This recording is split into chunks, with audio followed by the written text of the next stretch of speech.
It didn't always start with bombs. Sometimes it started with a whisper, a rumor planted, an election influenced, a leader discredited.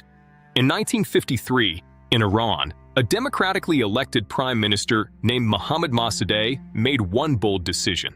He nationalized Iran's oil. He wanted his country to control its own resources. Months later, he was overthrown in a coup, an operation later revealed to have been orchestrated by the Central Intelligence Agency. A government removed, a Shah installed. Decades of consequences followed. Then 1954. In Guatemala, President Jacobo Arbenz introduced land reforms that threatened powerful corporate interests. Soon, a covert operation destabilized his government. Psychological warfare, armed rebels, propaganda campaigns, another leader gone. Officially, these were efforts to stop communism during the Cold War.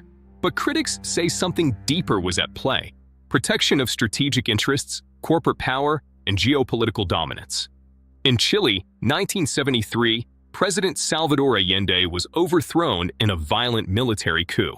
Years later, U.S. documents revealed American involvement in destabilizing his government. Coincidence or pattern? Throughout the Cold War, the CIA supported or influenced operations in Africa, Latin America, Asia, and the Middle East.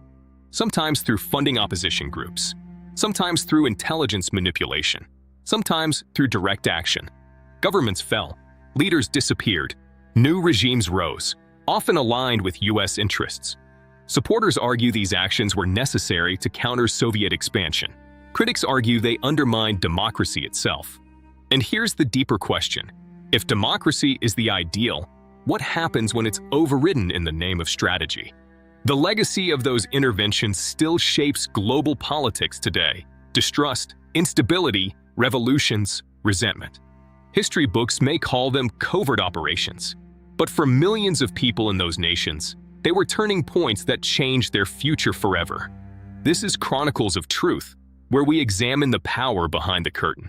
Subscribe, like, share, comment, because sometimes the most powerful weapon is not a missile, it's influence.